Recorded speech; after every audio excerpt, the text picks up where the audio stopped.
WWE Universe. Welcome to Faces and Heels, the premier pro wrestling podcast here on the KB Radio Network. I am your host, Kevin Reed, and this is the reaction recap of the latest WWE PLE Elimination Chamber, which took place in Perth, Australia, and is our final stop, not counting NXT little events that they have. I think Stand and Deliver, as well as Vengeance Day. Or did we do Vengeance Day already? But anyway, uh we are at the final stop before WrestleMania, and this is a big pay-per-view or premium live event because this will determine a couple of championship matches going into WrestleMania that are still pending. And I must say, WWE, man, I understand we got to spread the wealth here. WWE is a global entity, but 4:30 in the morning was not going to work for me watching this premium live event. And so I had to wait.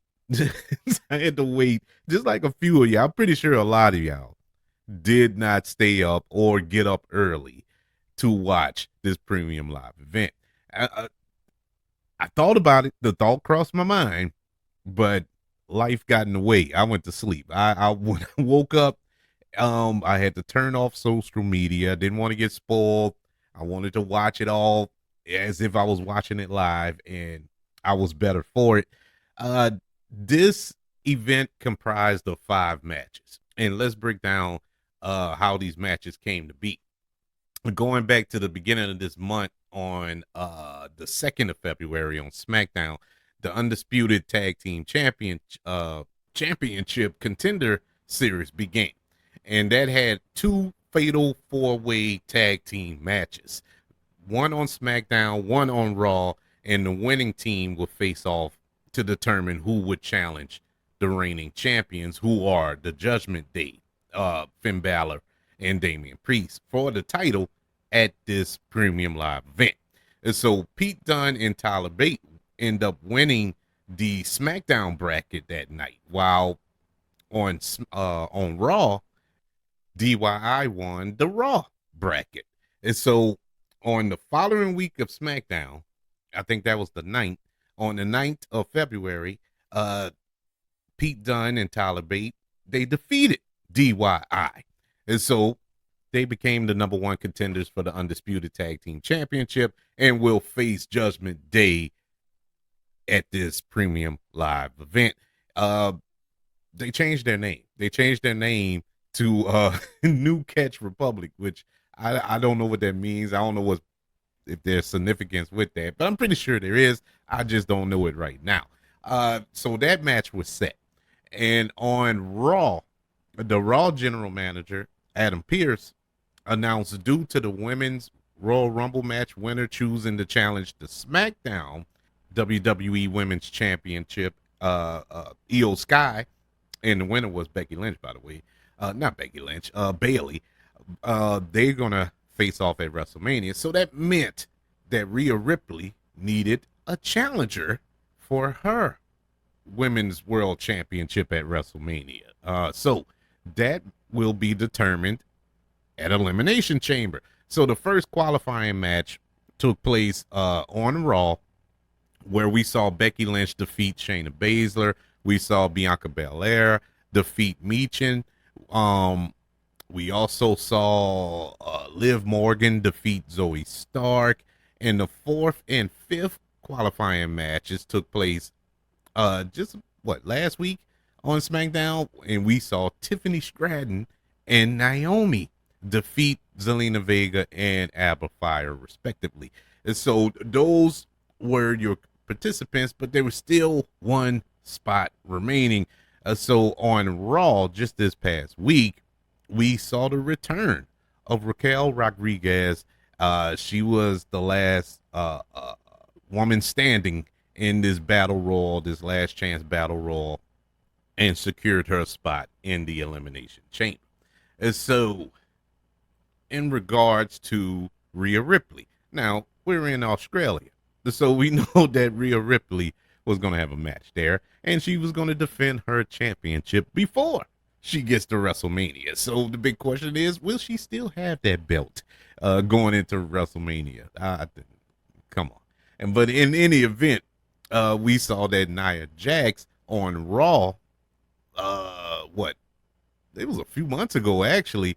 She made a surprise return, and she actually helped Rhea Ripley retain her women's championship. And then right after that match, she turned on Rhea Ripley.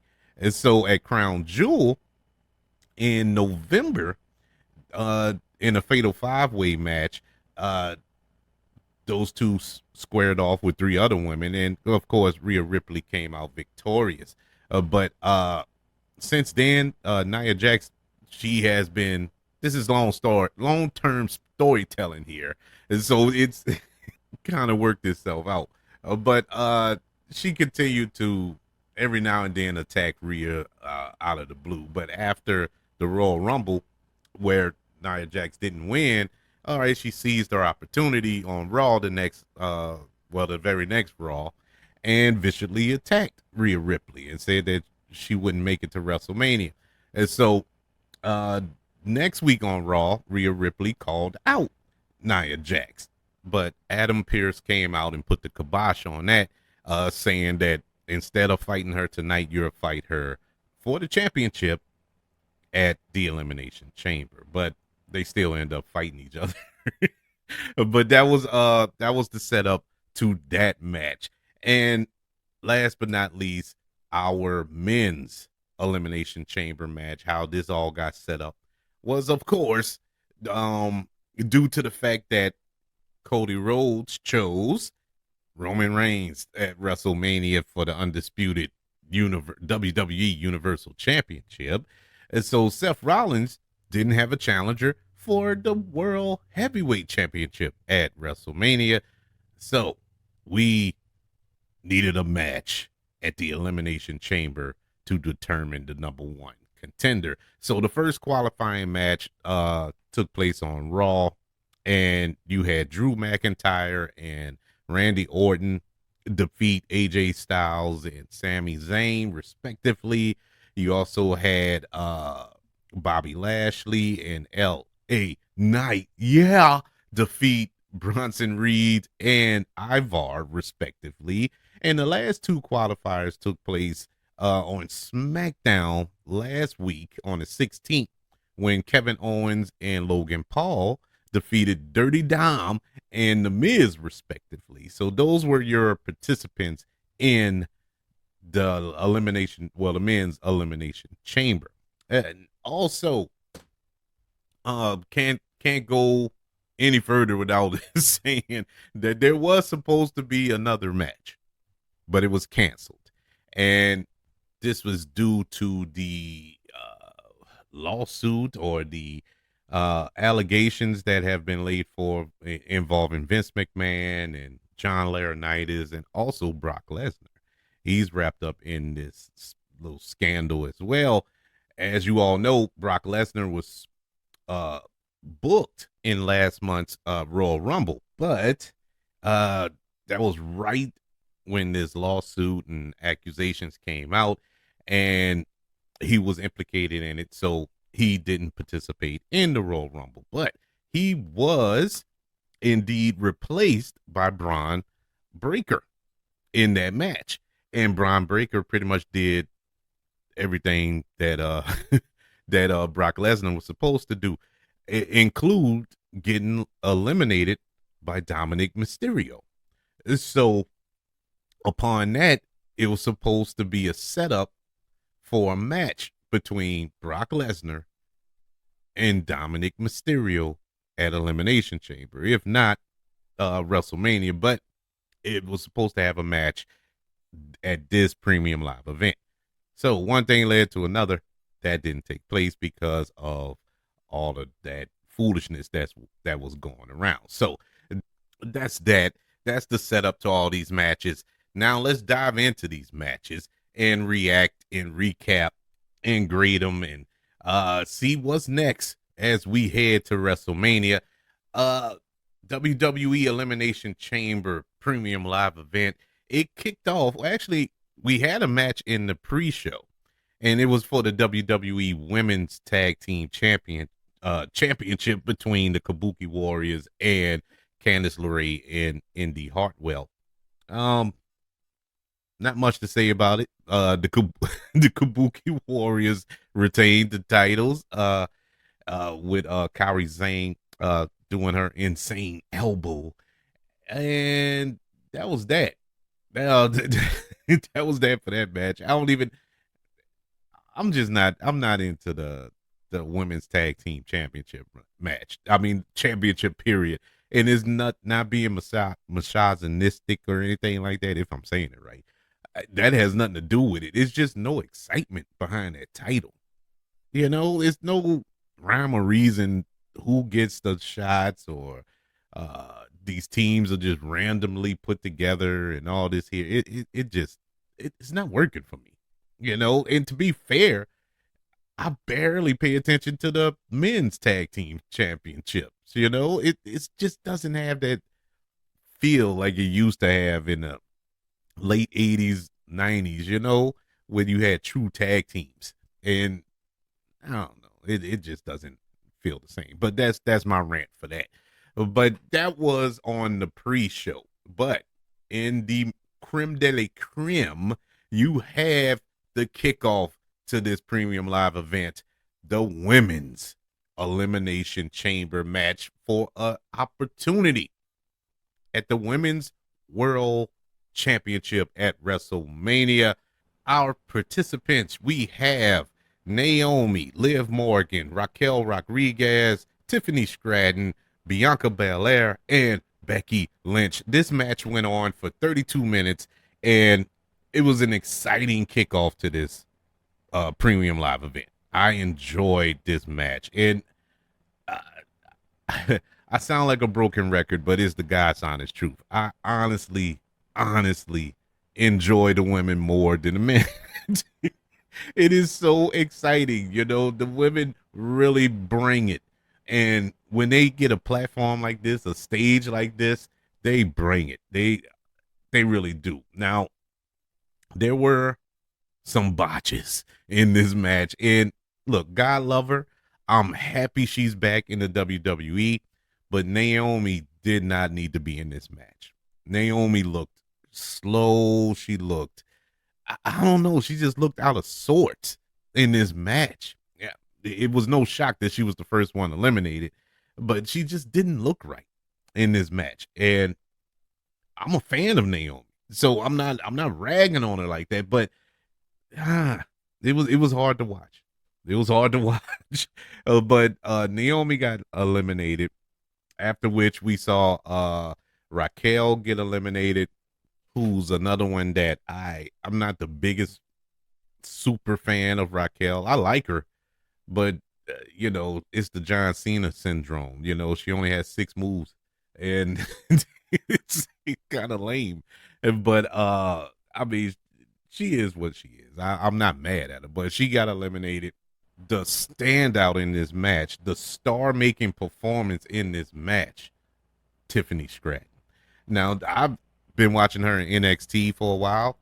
Watched her, on the main roster a couple of times, and she popped up. Tiffany Stratton is amazing. When she starts rolling in this in this on this main roster, look out. It's gonna be amazing. She showed it in this match. I really wanted her to go over. And it got to the point that she was in control. She has it. She has it. And man, kudos, man. I'm so proud of her. But unfortunately it wasn't enough. She got eliminated. That left the final 3, Becky, Bianca, and Liv. And you know, Liv is growing on me. Liv is honestly growing on me. Liv Morgan, I liked her little story when she won Money in the Bank and cashed in on what's her name? Ronda Rousey. Nice moment, touching moment, but it wasn't it wasn't for her skills. You know what I'm saying? But once she went into crazy live mode, I, I'm slowly starting to feel it. And I don't mind watching her in the ring. I don't mind. But unfortunately, she didn't make it. And at the end, it was Becky Lynch who defeated Bianca Belair, Liv Morgan, Naomi, Raquel Rodriguez, and Tiffany Stratton to become the #1 contender for the Women's World Championship, a match that will take place at WrestleMania. And so congratulations to Becky Lynch. I saw something on accident because like I said, I was trying to block all my social media things and mute words and all this other stuff, but one did get through before I watched it, and that was somebody put up a question on X. Is Becky Lynch overbooked? And I don't think she's overbooked. I think she's booked, properly. And now, do I want her versus Rhea at WrestleMania? Eh, we never seen it. That is something we never seen them go at it. But there's that. But man, we all been clamoring for Rhea versus Bianca. It would have been nice to see Rhea versus Tiffany Stratton, put her over big time, but it just feels like it's overbooking because it's Becky Lynch. It feels like she's been given everything. But if you really look at Becky Lynch in the totality, especially in the last year or so, she's been doing God's work. She's been getting the young ladies over. She's been taking pins, getting beat up, and all this other stuff. So she's putting in the work now. She's putting in the work, and I think she deserves this spot. And it is a match that we have not seen.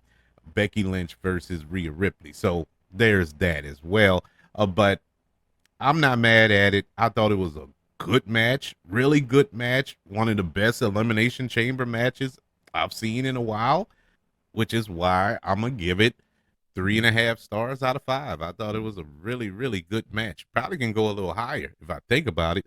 I'll give it some time to think about it by the end of this show. I might raise that. I might raise that. But as it stands right now, it's 3.5 out of 5. But we move on to our undisputed WWE Tag Team Champions, and that is the Judgment Day as they defend their championships against the New Catch Republic. Pete Dunne and Tyler Bate.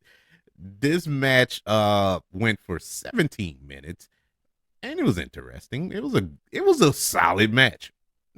No more, no less. The highlight to this match was Dominic Mysterio. Dominic Mysterio became my favorite wrestler of all time in the past few months. I don't know what it is.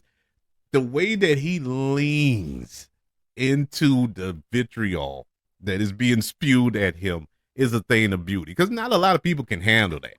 Not a lot of people can take that.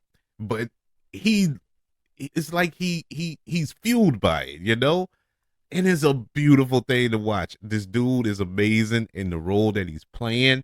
This snivy little just pissant, man. I mean, he is such a piece of crap, but you love him. And you love the boom, the way he grabs the mic and he can't get a word in because everybody boos him is genius. And he goes all in on it. I love him. And he had nothing to do with this match. Yet it was the highlight. It was the highlight of the match. But the match was solid. I wasn't mad at it. All 4 performers did a good job in here. Damian Priest, Finn Balor of Judgment Day, as well as Pete Dunne and Tyler Bate of New Catch Republic.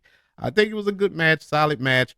Nothing that you haven't seen on Raw or SmackDown. It wasn't anything special of that nature. That's why I give this WWE Undisputed Tag Team Championship match, where Judgment Day retains their championship, 3 out of 5 stars. It was solid. But nothing to write home and tell mama about. We move on to the Grayson Waller effect, and this was just a talk show that Grayson Waller does on SmackDown and whatnot, and the Grayson Waller effect for Perth, which once again Grayson Waller is Australian too, so he got a big pop. So I understood why we had this here. It is no shock, but on the Grayson Waller effect, his guests were Seth freaking Rollins and the American Nightmare himself. I was about to say Dusty, Cody Rhodes. And this was interesting. It was a very interesting segment on this premium live event where you had Cody Rhodes challenge The Rock. And so what does that mean? I seriously doubt. Now there are no more premium live events between here and WrestleMania. So I don't see them wrestling on Raw. Don't see them wrestling on SmackDown.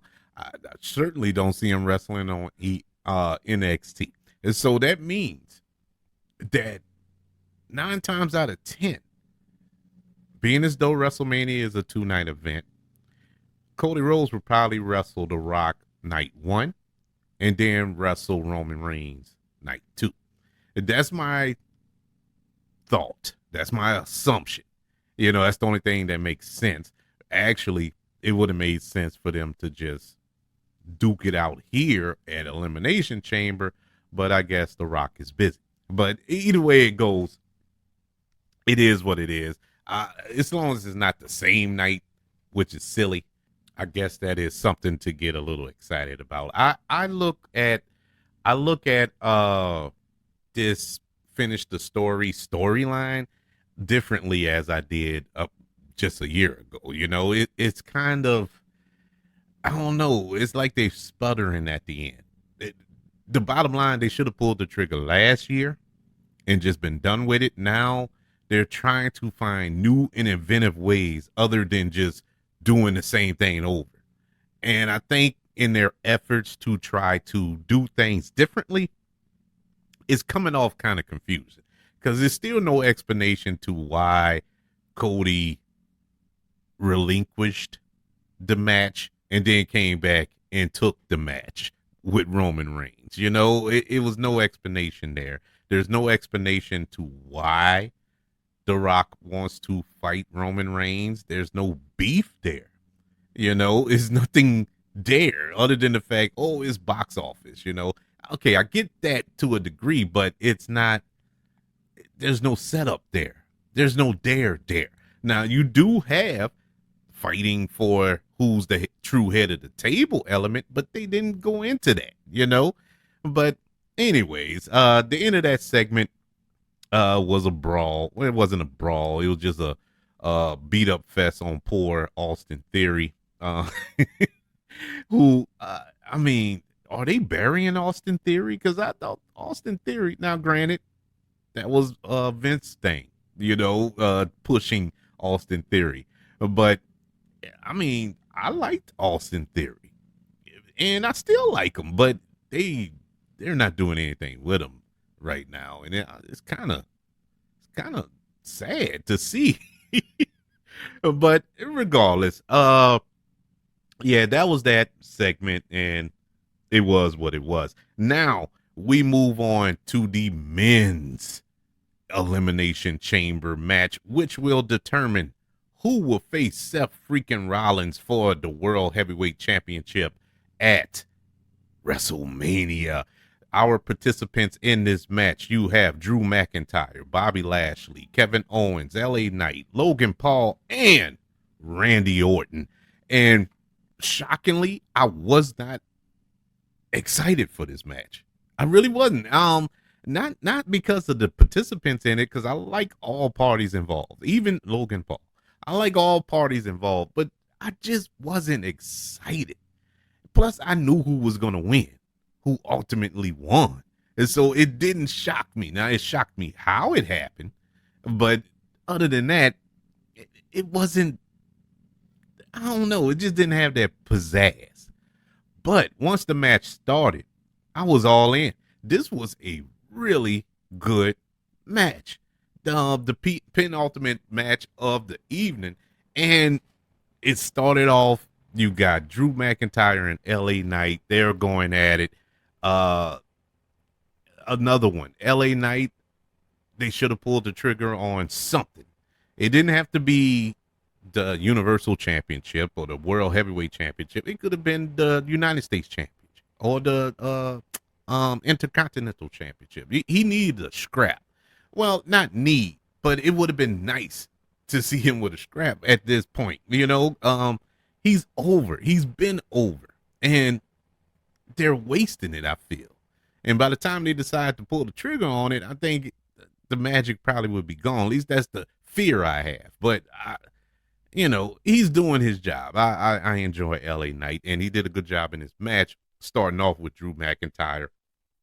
Nice back and forth between those two. The next one to enter the match was Kevin Owens. Kevin Owens was a madman like he is.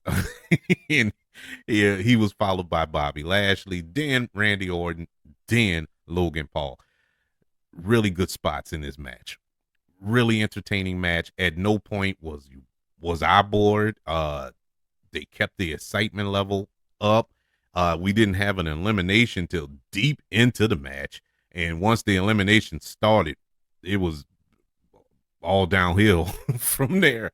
But it seems, aside from the World Heavyweight Championship match being set up from this match, we're going to have some other matches springing off of this match. You have AJ Styles entering out of nowhere, just coming out of nowhere and just mollywopped AJ, not AJ, but LA Knight with a chair and did the Styles clash on a chair to him.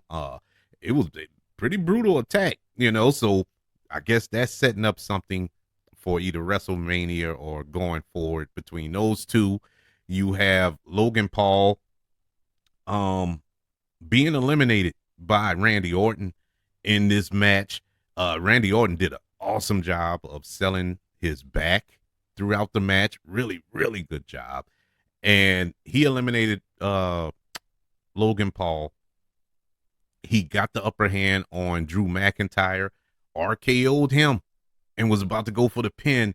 And Logan Paul showed back up with the brass knucks and punched him out. And Drew McIntyre covered him for the 1-2-3 to win the Elimination Chamber match. But it looks like they're setting up Randy Orton versus Logan Paul for either WrestleMania. I'm assuming WrestleMania, along with Kevin Owens, who that little matchup hasn't been resolved yet either. But yes, the winner of this match is Drew McIntyre, who will go on to face Seth freaking Rollins for the World Heavyweight Championship at WrestleMania. This was a really surprising good match. I mean, better than the women's. And I thought the women's, after I finished watching, I was like, well, it's all downhill from here. I don't think nothing else can match it. It was fairly decent. I was wrong. The men's Elimination Chamber match for an opportunity to face Seth Rollins for the World Heavyweight Championship at WrestleMania, where Drew McIntyre comes out victorious, gets 4 out of 5 stars. Awesome match. And hey, even though I knew who was going to win, it was still exciting to see. It was an exciting match to see, and I'm excited to see moving forward, with all the storylines and whatnot, what's next, what's going to happen at WrestleMania. And that was the purpose of the match. So we move on, people. We moving on towards the main event of the evening.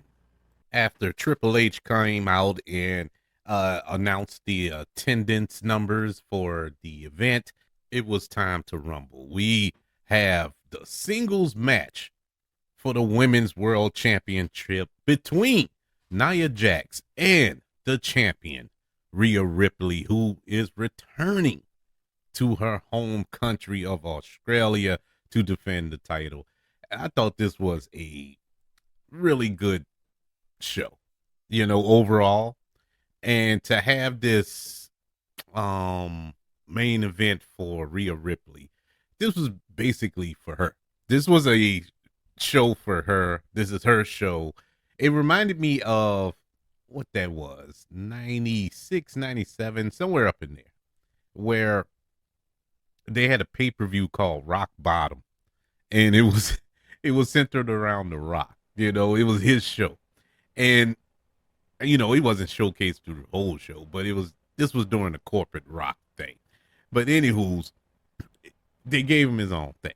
And this felt like they gave Rhea Ripley her own thing, and she deserves it. Rhea Ripley is the best women's wrestler currently in any promotion. I don't care if it's WWE, AEW, wherever.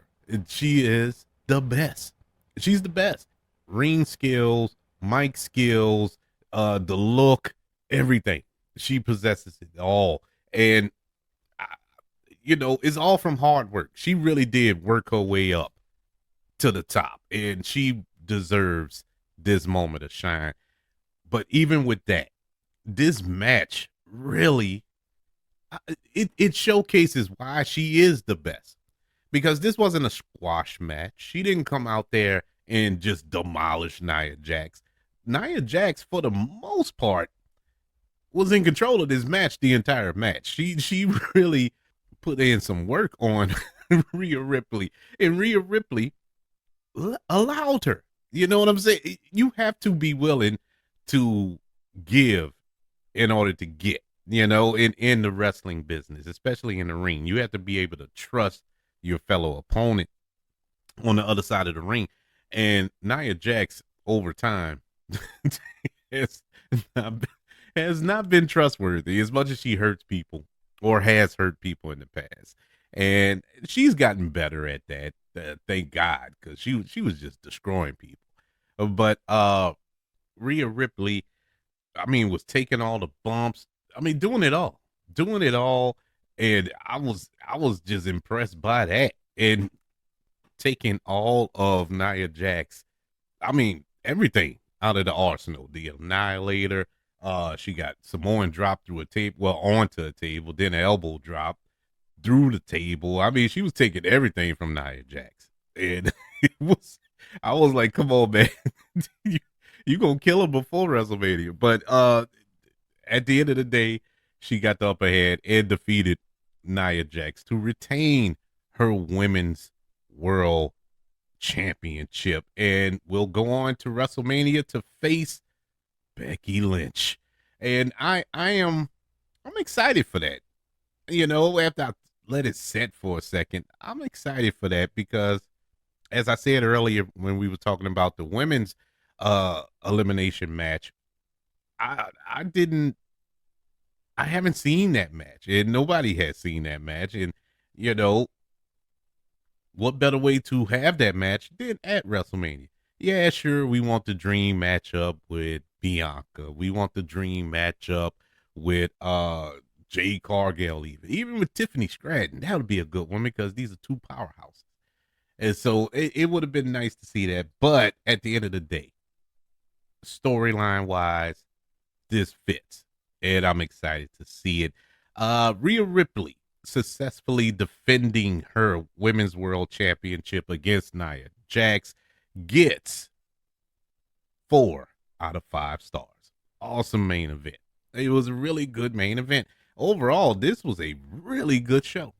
To say there was only 5 matches, 4 technically, but 5 if you want to count the Women's World Tag Team Championship match at the pregame or the pre-show, however you want to call it. But yeah, that it was good.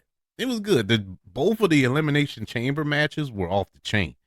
If I had to pick one to not watch, was probably, not counting the pre-show match, will probably be the Judgment Day versus the New Catch Republic. But that was even solid. It was solid. There were no bad matches. There weren't too many botches. There was some real good work going on here, and I enjoyed it. And it put me in the mood for WrestleMania. And what's next? We got 42 days until WrestleMania, and oh man, I can't wait. This looks like it's gonna be a good one. Uh, it looked bleak. It did look bleak for the last couple of months. I'm not gonna lie to you. Like, man, they're gonna drop the ball with this WrestleMania. But right now, the clouds are subsiding. Looks like we're gonna have a chance at a good WrestleMania. And so, fingers crossed, nobody gets injured and uh, they don't derail plans going forward for the next 40 days. That we stay on track to this WrestleMania. But I'd like to know, what did you think of the Elimination Chamber? Did you enjoy it? Did you watch it live? God bless you. If you did, you probably still sleep. But if you, I would like to know, did you enjoy this? And what was your favorite match of the night? You can email the show, kbradiopodcast@gmail.com. You can also look me up on all social media platforms. Just search for the KB Radio Network, as well as YouTube. Subscribe to the KB Radio Network channel on YouTube and like this video if you don't mind. Also, don't forget about the 5 stars, the reviews, and sharing this show if you're listening on Apple Podcasts, Spotify, iHeartRadio, wherever you are currently listening to Faces and Heels here on the KB Radio Network. Everybody, thank you for joining me for this recap of WWE's Elimination Chamber, the final premium live event till WrestleMania XL. Ooh. But we will be back. I'm pretty sure I'll be back long before that to discuss any developments that might take place before that. But until then, enjoy Raw, enjoy SmackDown, enjoy NXT. I'm curious. I'm curious to see if there's any more surprises that's going to pop up before WrestleMania. I have a feeling that it does. That we are going to get something unexpected. I don't know what. I just have that strange feeling. But I could be wrong. We shall see. Everybody, enjoy the next 40 days until WrestleMania. Have fun, be good, and don't do nothing I wouldn't do.